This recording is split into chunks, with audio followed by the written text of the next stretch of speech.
Whenever you think about what is in antiquity true, there are certain standards that historians have used to talk about certain documents.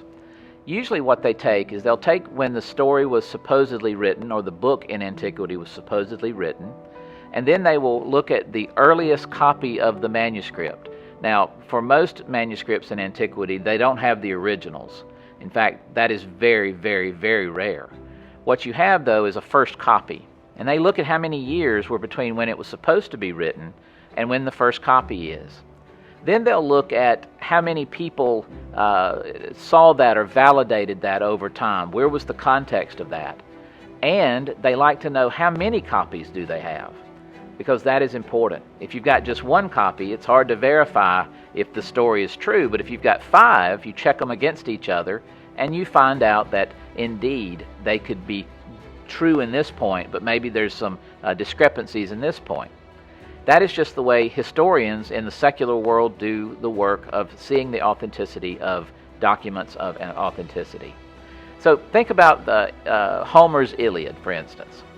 We believe that it was written somewhere around, he wrote it somewhere around 800 BC. The earliest copy we have is from around 400 BC.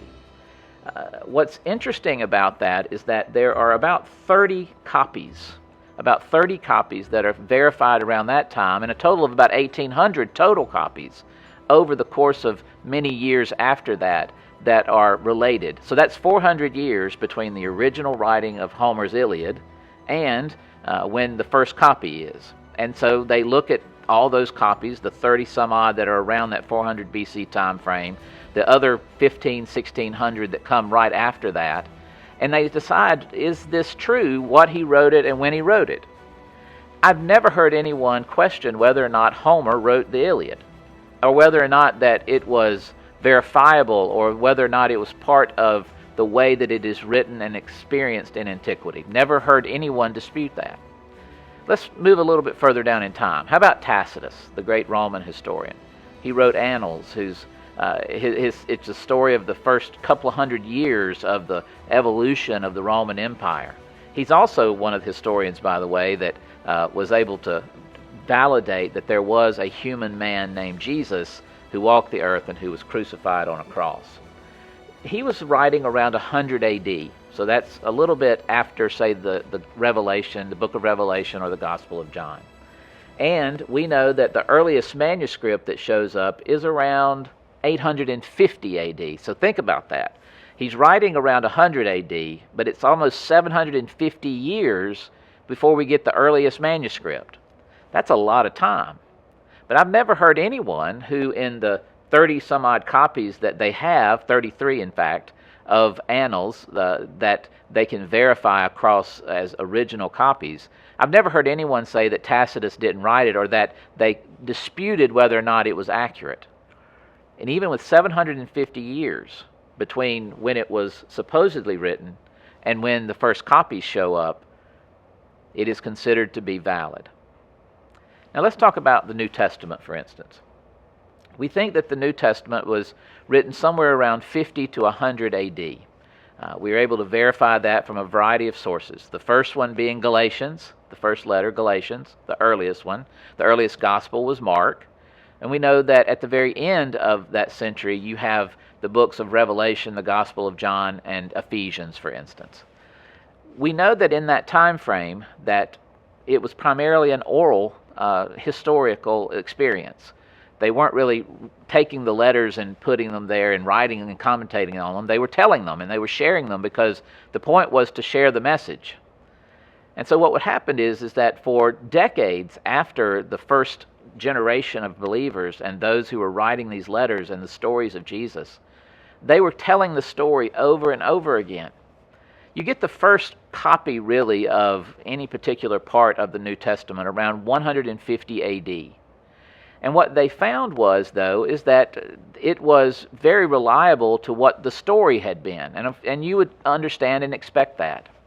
But when the Dead Sea Scrolls were found, which is interesting because there were sacred texts found in those jars from the Old Testament, from writings in between what would have been the period of the Old and New Testament, and then also period that would have been considered during the time of the New Testament. And you know what they found? Is that the messages lined up perfectly when they had you know what they found? Was that the messages lined up perfectly from what the Dead Sea Scrolls said and what the traditional message of the Gospels and the story of the New Testament was. And the copies aligned. Now, you're talking about 100 years then between the first writings of the New Testament and the first copies that we have verifiable of the New Testament. Do you know how many manuscript copies we have? 24,000 approximately. 24,000. There's 1,900 of Homer's Iliad, and there are 30 of Tacitus's Annals, but there's 24,000 copies of the Gospels, of the New Testament letters. And when you look at those copies, you know what they find? Is a 96 to 97% validation rate across all of the discussions and all the copies. Now, I will tell you this. It is possible, humanly, that you can get that many writers over that many generations to agree, and that everybody copying it will agree. But the fact that there's about 3 or 4% discrepancies, I think that actually adds to the validation of it. Because you have a new hand writing it, hearing the story maybe, that's writing down the story. But to get 97% correct across all of those years and all of those documents, and then to have 24,000 copies of it, that doesn't seem like a story that someone's that's an untrue story that someone's trying to hide. Whenever you use the standards of documents of antiquity that are for all documents, whether it's you're reading, Plato, or you're reading Homer, or you're reading Apostle Paul, the Bible is far more accurate and fits within that standard of authenticity at a greater rate than just about any other work of antiquity. And to have that many copies means that there's been all of those chances that something would be different. Now, why do I think ultimately that this is so incredible? Well, remember, it wasn't until a church council called in the early 300s, the early 4th century, that they put together what we call the canon. And what they decided to do is they wanted part of the canon to tell the story of the life of Jesus. And so they went out and they began to look at Matthew's account. They had an account from Luke. They had an account from John. They had an account from Mark. 4 different writers who come from 4 different backgrounds. Matthew was the tax collector. He knew Jesus firsthand. But his situation was always very different than, say, how John came to know Jesus. And even the relationship, it seemed, that Jesus had with John was different than the one he had with Matthew. But there's nothing in Matthew and John that are discrepancies with each other. Then you have a second generation of writer, Mark, who we believe is getting his story from Peter. And Peter's telling the story, and Mark writes it down for the first time. And so he writes down this story, and for 300 years, Mark wasn't being, considered part of a canon. It was just a story telling the life of Jesus. So if Mark is telling this story, we know that there are things that Mark uses that are so absolutely true that Matthew and John use the same things that Mark does. In fact, uses some of the exact words that Mark uses.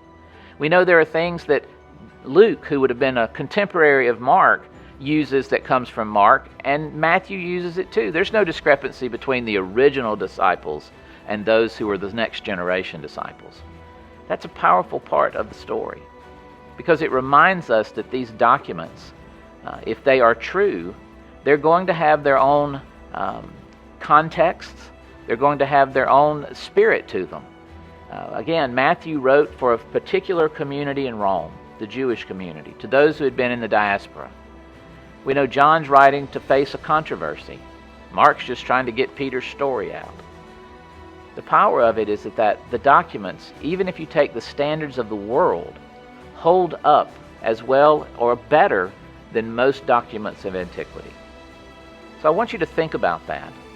The whole idea of contradictions and the whole idea of maybe where this story is in one part of one gospel and this story falls in another, that really is not saying that they're not true. It's just saying that the writers themselves were confident enough in the whole story to tell it from their point of view.